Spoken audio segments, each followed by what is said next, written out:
Welcome to the show, Elizabeth. Thank you. Thanks for having me. Of course. So, what is your sober date?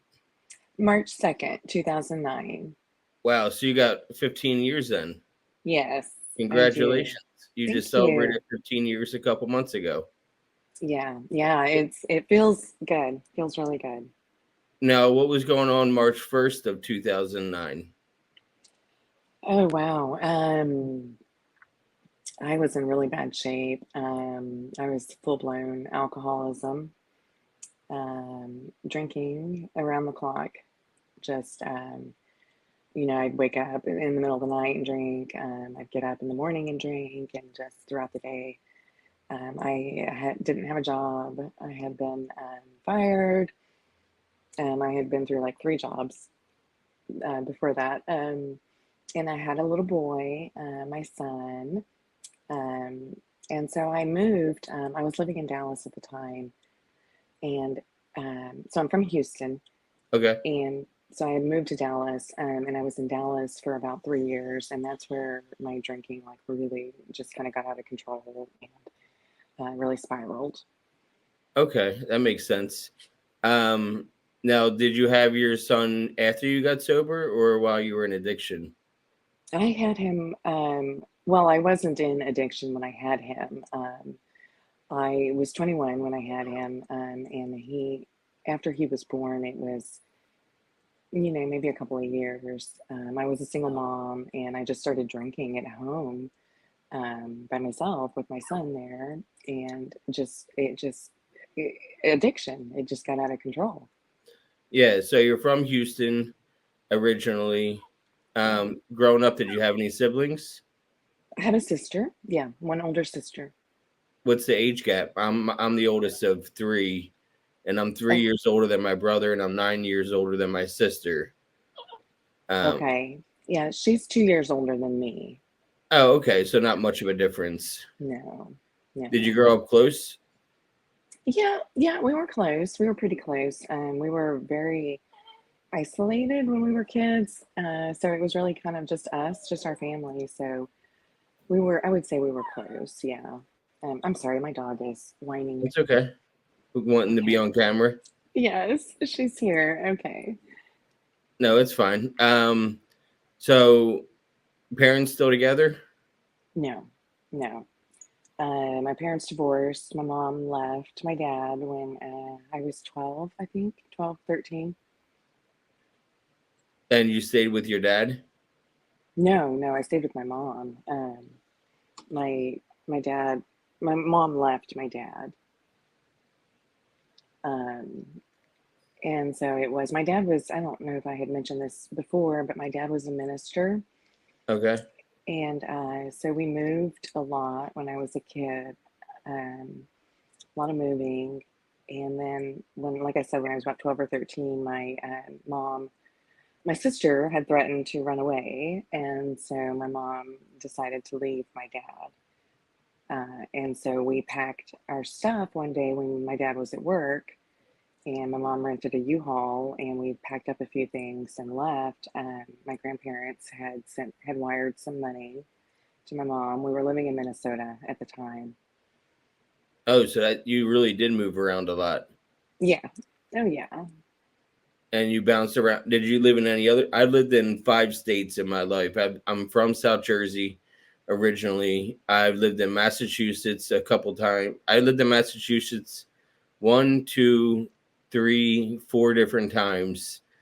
I've lived in Pennsylvania in 3 different places, or 4 different places in Pennsylvania, California, North Carolina, and so I moved 30 times in my 20s. Oh my gosh. Oh my gosh. No, nothing like that. It's been a lot of different states, but it was all, when I was younger. So we went from Rhode Island to Washington State. I've lived in Minnesota. I've lived in North Dakota, Missouri, and Texas. Yeah, so you got some states under your belt too then. Yeah, I've got a few. Yeah, so You almost had moving down to a science when you moved that much growing up. yes. Um and I was moving by myself, so it was easier for me to just pack up and go. Pack up a Okay. bag, a few things. I'm a minimalist. I don't have much to pack. I can pack all my stuff in an hour and Wow. be on my Wow. way.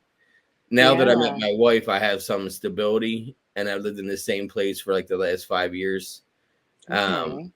well, we did move, but we stayed in the same town. We just moved across town, Okay. but we're still in the same town that I moved in 2019.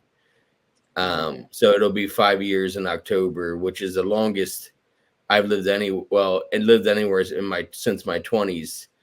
Um, Okay. I lived in New Jersey for 18 years before I moved to Massachusetts. And Oh, okay. the sign behind me, Fourth Ave, that's my Mhm. street sign from where I grew up.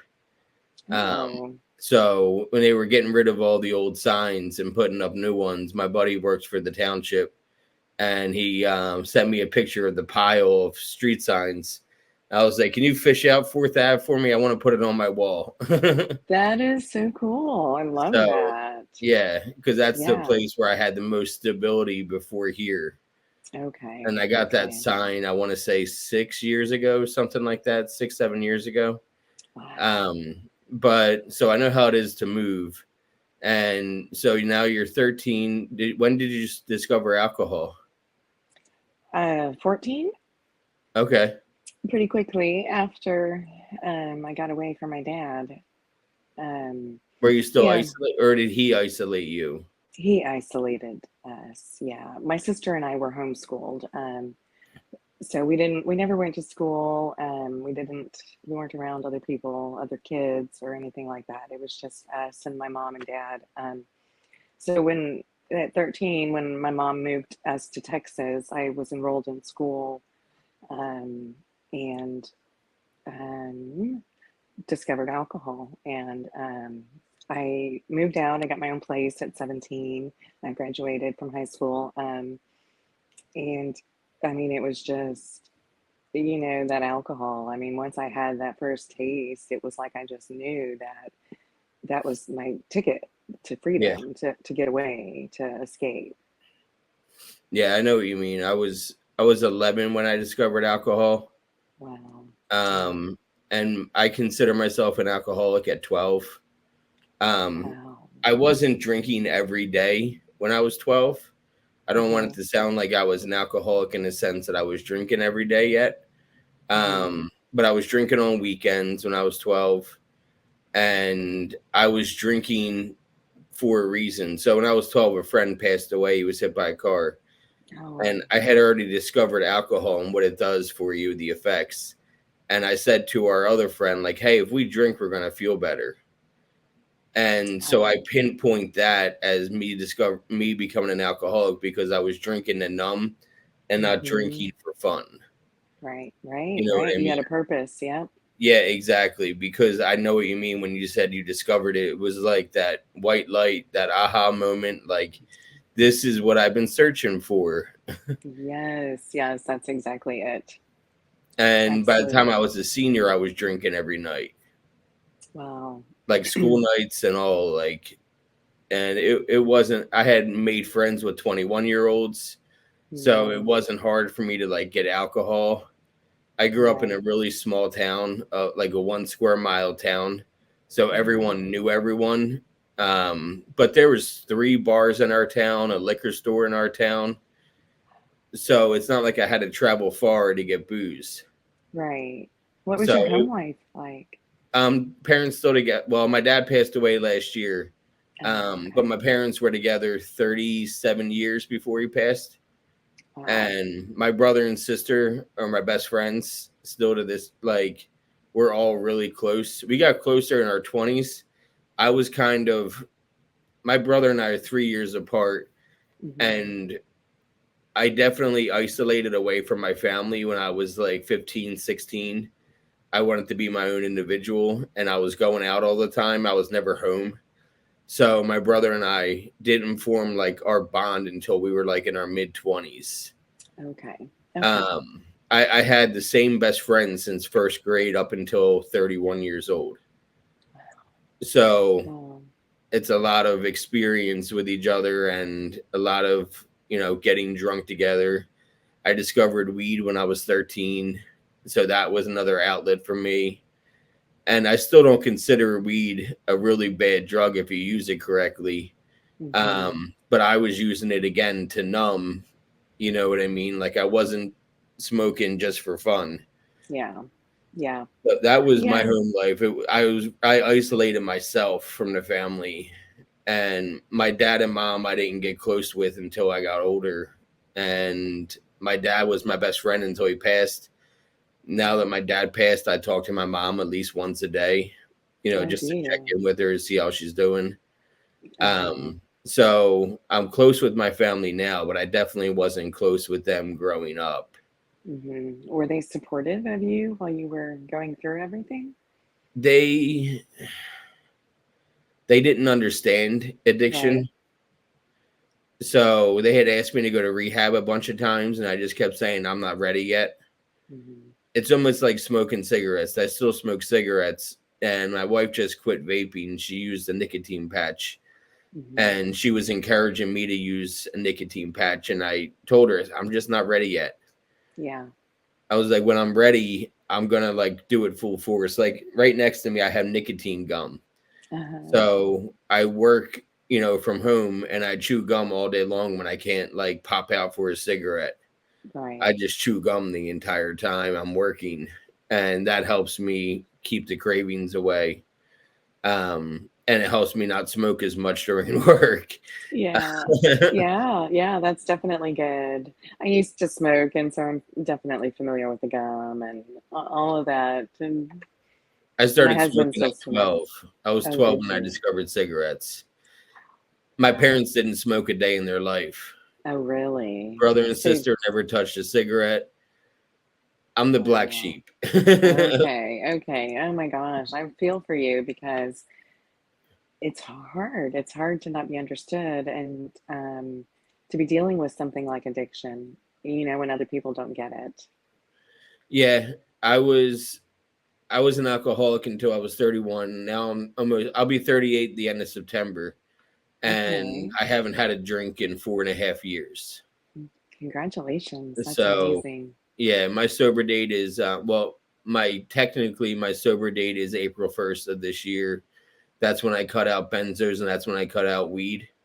Oh, okay. Um, but I've been alcohol free since February 29th, leap day of 2020, Wow. which That's was amazing. weird. Which was weird because I stopped drinking, and then 2 weeks later, almost exactly, everything shut down because of COVID. Oh, right. And that's Right. when people started drinking more, and I went the other road. I traveled the other road where I abstained from drinking. I bet that was tough. I smoked enough weed to cover it. Yeah. Yeah. Yeah. Well, that's, whatever helps, I think. So were you married or you were a single mom, you said, I was a single mom. Uh-huh. since you were Um, 21? yes, yes. I got married. I've been married for almost 14 years now.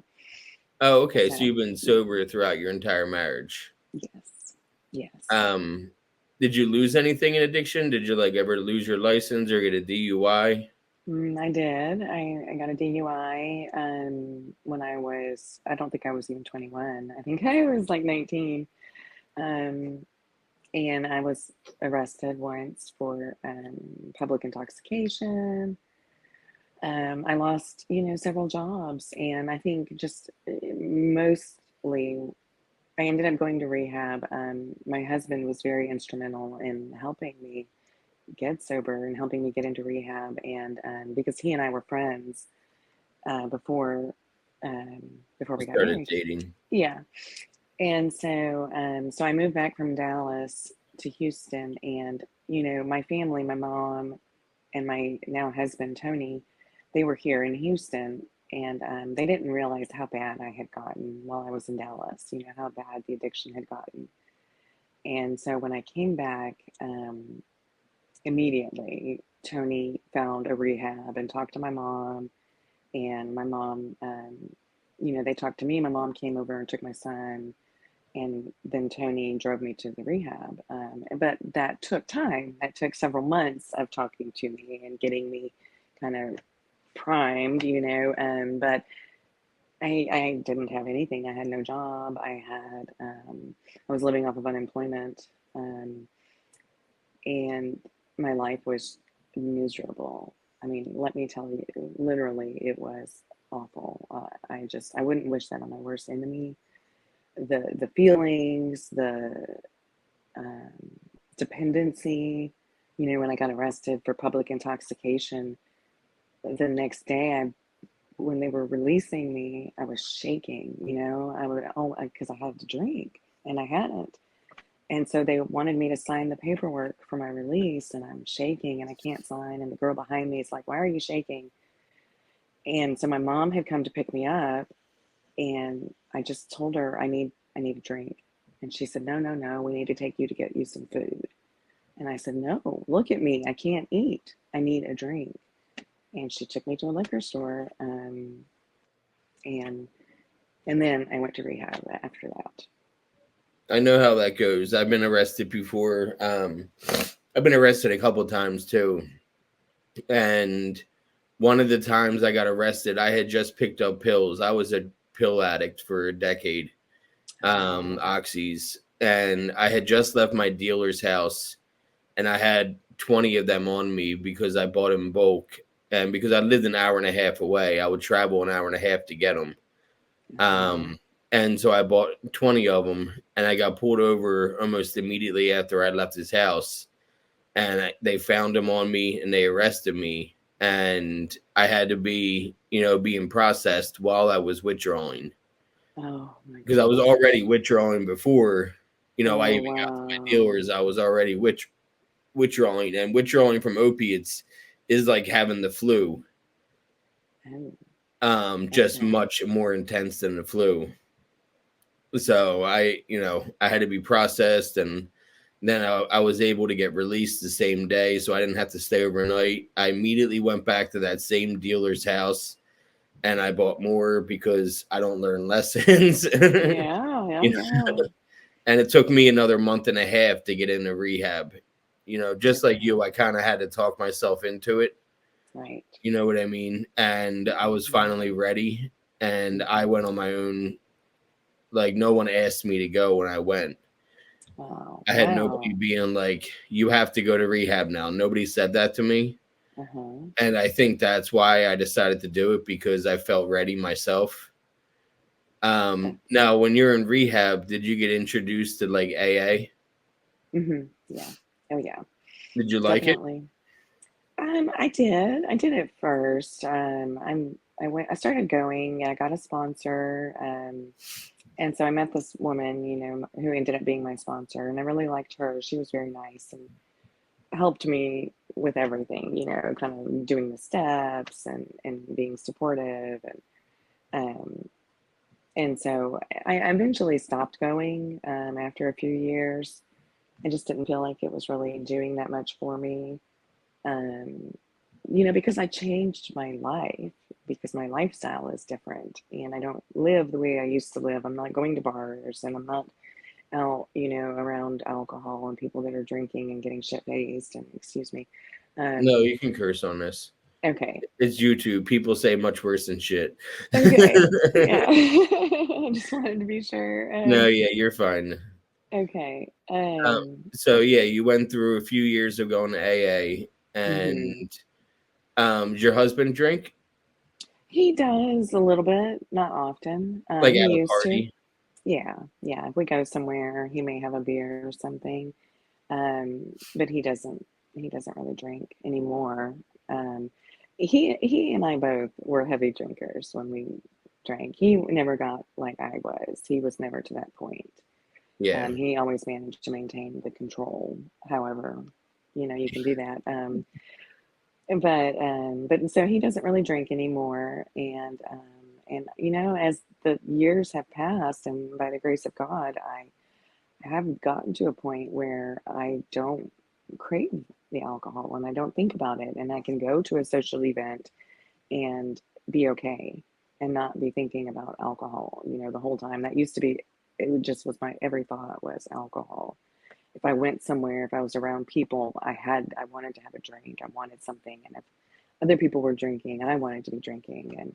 And it made me very anxious and very socially awkward. And um, just because I was, depending on it, or I wanted to, I was so used to depending on the alcohol to get me through things. And then I didn't have it. And so then, it's kind of when I turned to my faith and to God and started just trying to live a better life and start focusing on myself and my family. Like what's right in front of me, what's most important to me is my husband, my son, and just trying to, I think over the past, so since I've been sober, I turned 40 3 years ago. And when that happened, I went through like, I don't know if I had a midlife crisis or I don't know. I feel like I'm still kind of in it, still trying to like pull myself out of it. Um, but it's like all my stuff from my childhood, I guess, is what came back to haunt me at that point. And I've done so much reading, and when your body and your mind feel safe is when you start to re-experience, the memories and remembering those things.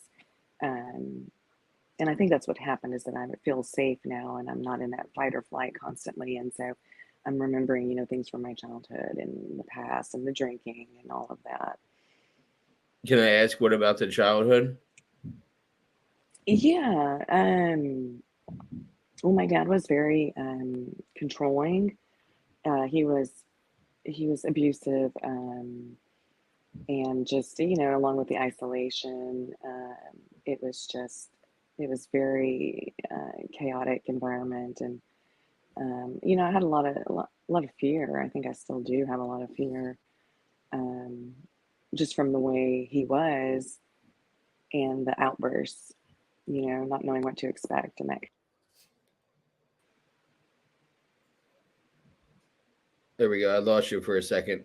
Oh, thanks. So I can see, I can't imagine being isolated like that. What that must do to your head because you're not out meeting people your age. And I can see how that isolation, like when you turn 17, or even when you turn 15 and you're in a new school finally and you're able to make friends with people your age, and it's like a sudden, click where you almost go overboard because this is your first time experiencing life and not just under one roof the entire time. Right. Um, so I can totally see being 19 and getting a DUI. Hmm. Um, what was going on when you got a DUI? Oh, I was living life. I was out every night. I was drinking. I was partying. Um, yeah, I was working. I didn't go to school after I graduated high school. I didn't go on to college, so I just was working full time. And the company I was working for, everyone there drank, and so it was a big, let's go out for happy hour. And so I mean, I'm 18, 17, 18, and I'm going out with them and drinking. And then it got to the point where they didn't want me to go because I would always black out or I would start something. And, they were like, you're not any fun because you get shit faced every time we go out. Um, and so I just, I was just always, I was never okay being just by myself and with my thoughts. I was always, drinking to escape the thoughts and to numb numb that away. So, I mean, even, like when I'm by myself, I know that sounds so stupid. Like, why are you drinking when you're by yourself? But it's like just to quiet my mind, you know. No, I can totally relate. I moved out when I was 20 Uh-huh. and I moved 6 hours from my family Oh my and I had a gosh. fake ID. Oh my gosh. So I was able to go to bars. I was able to buy liquor. What was your drink of choice? Vodka. vodka, and then I switched to wine as I got older, and it got more expensive. Yeah, I could see So that. the box wine, yeah, Good old wino. um, yeah, yeah. Um, That's so hard to yeah. come off of too, like withdrawal Mm-hmm, wise. mm-hmm, mm-hmm. You know, it really was amazing. I've been through some other things since then. You were talking about the pills and stuff.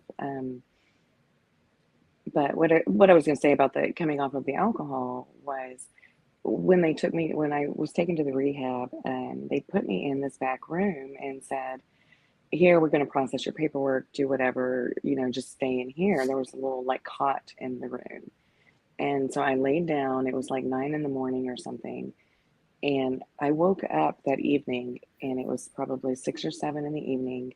I had slept the entire day. No one, they had forgotten that I was in there. And so I came out and they're like, "Oh my God." And they were all saying, exclaiming how I looked like I was dead.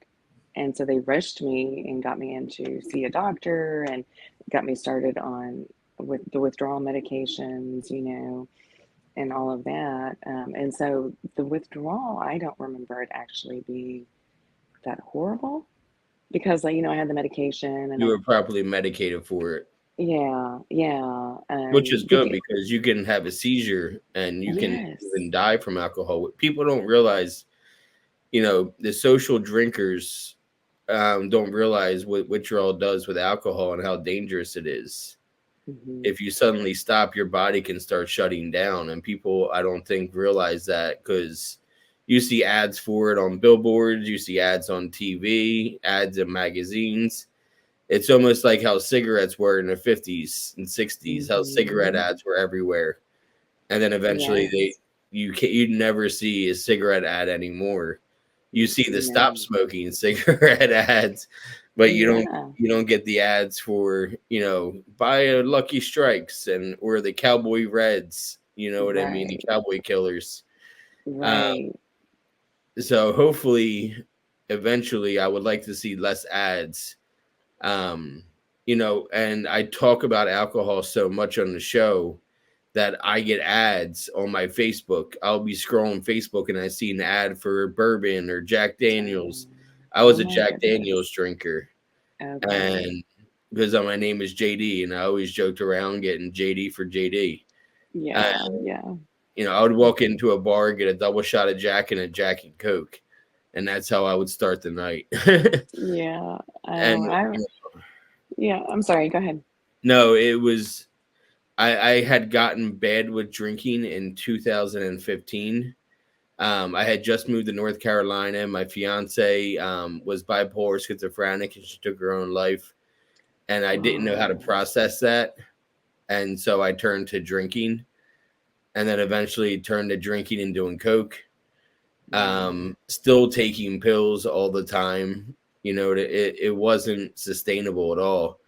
Yeah. And eventually I moved and I wasn't as bad of a drunk. I was just on pills even more. I'd always had something every single day to numb and to take Yeah. away all the bad feelings, whether it was alcohol, pills, cocaine, um, you name it. I probably have done it. I never did uppers. I never did meth. I never did crack. I was a downer person. Xanax, Hmm. oxys, Hmm. alcohol. I enjoyed to numb. Weed. I smoked weed every day, all day. So, Yeah. and my dealer was in Jersey, so I had to drive an hour and a half just to get weed and pills all the time. Wow. Wow. Sometimes But longer. yeah, but you'll do those things very happily in the moment when you want it or need it. Yeah, that it was a priority at that point. Oh So, what's yeah. it like to stay sober for 15 years? Because I'm only a third way there, and I can, I still go to meetings every day. Like I have a meeting Hmm. at 12 o'clock that I go to for NA, Oh, okay. That's and great. so I still go to meetings daily, and I talk about the benzos, and I talk about the weed, and I talk about the drinking. Because in NA, they in the literature it says alcohol is a drug. Period. Oh, And okay. so I can talk about all those things. I introduce myself JD, addict, alcoholic, compulsive gambler, because I'm in Gamblers Anonymous too. Oh, okay. I always joke and say, I'm JD, I'm an addict, I'm an alcoholic, and I'm a compulsive gambler. If you name it, I'm probably it. So Yeah, I can relate. I I, can I'm still relate. early in my recovery, where the meetings are important to me, Yes. because I'm trying to. I went through the steps 6 years ago through AA, Uh-huh. and I had a great spiritual experience, and it worked for a long time. And then I stopped talking to my sponsor. I stopped doing the steps. I stopped going to meetings, and eventually I relapsed. Mm, So this time I'm doing the steps through NA as opposed to AA. My okay. sponsor just celebrated 30 years yesterday. So Wow. I have a solid sponsor now that I can go through the steps in NA. That's Um, amazing. and I'm in therapy. Do you ever do therapy? Hmm. Oh, yeah. Yeah, I've done therapy and love therapy. Yeah, me too. You do it Yeah. once a week? Well, I'm not doing it right now, but I did it once a week for probably 2 years, right during my midlife crisis period. I actually did EMDR therapy as well, for some of my childhood experiences and stuff. Um, My so my wife loves the MDR therapy. yeah, yeah, it really was just a game changer for me. I mean, it was You want to amazing. explain that for people that are watching that don't know what EMDR therapy is? Sure, yes. So EMDR is electromagnetic, I believe. Um, I can't remember the rest of it, but anyways, it's where you hold in your hands, tappers is what they call them, and they vibrate. And so they will vibrate on like the same pattern, but at different times. They alternate. And so your therapist will tell you to have a thought in your head, to think of maybe something disturbing, something that bothers you. And while the tappers are on and vibrating, you are just really kind of allowing yourself to be in that moment, in that memory, and feel your feelings, feel the pain, the fear, the whatever is going on at that time. And then once you're there, then you kind of stop and you take a deep breath, and then you put another thought in your mind of, this was then, and I'm an adult now, or that was back in my childhood, and I'm an adult now. Or if it's a thought like, I'm not good enough, then it would be something along the lines of, I am good enough. I am, whatever you might be struggling with. And so then they would start the tappers up again, and then you focus on that thought, and just something about it, the correlation between the two of the bad, negative thought, and then reintroducing a positive thought kind of to replace it almost.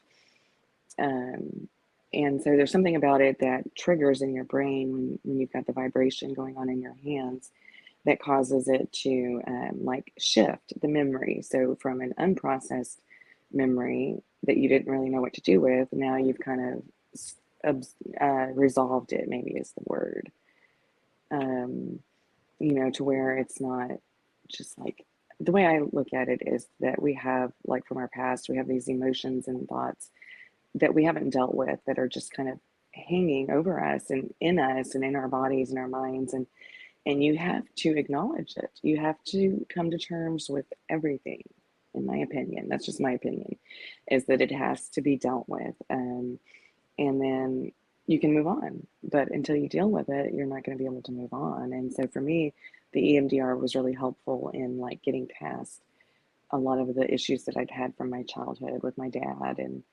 um, kind of moments that stood out to me, violence and stuff like that, that really kind of took away the terror that I was feeling. Yeah, no, that makes a lot of sense. And I've heard you say fear a few times. Yeah.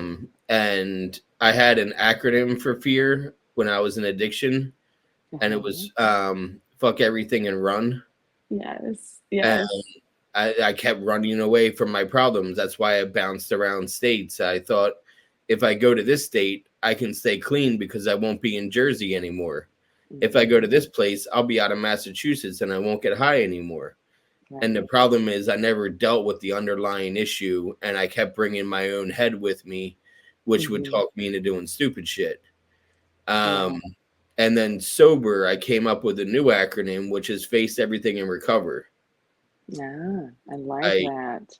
turned it on its head a little bit, and it gave me a new mindset because I was afraid to face fear sober. You know what I Yes. mean? Like, Yes. because grief and loss is a big part of my story, and I didn't know how to process death. And Right. I still kind of don't. When my dad died, I started smoking weed every day, all day. I started taking benzos, and I wasn't buying them off the street. I was prescribed them by my psychiatrist because I'm fucked in the head, so I need a psychiatrist and a therapist. Hmm. And when my dad passed, he prescribed me Ativan, and then I eventually manipulated him into prescribing me Valium.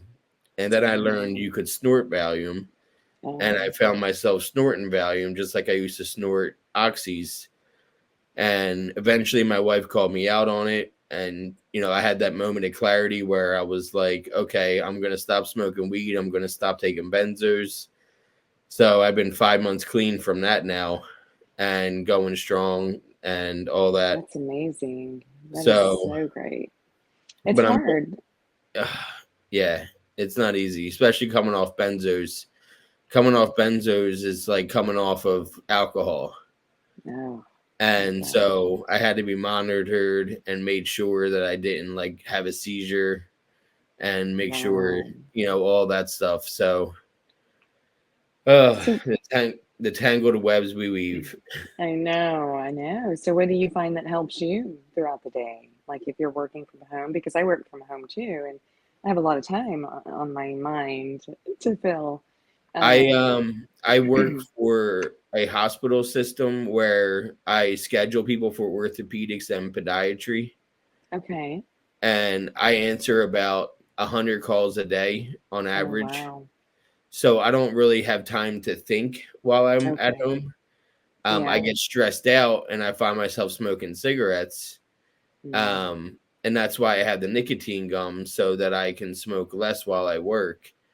And right. that helps me. But it can be stressful. You can get yelled at a lot. Nobody calls their doctor in a good mood. You know what I mean? That's true. Yeah. So, Yeah. yesterday I was called a worthless piece of shit. Oh my you know, gosh. you Oh, get that's some of those terrible. phone calls. I don't know how somebody could say something like that at 7:15. It's like you rolled out of bed in a bad mood.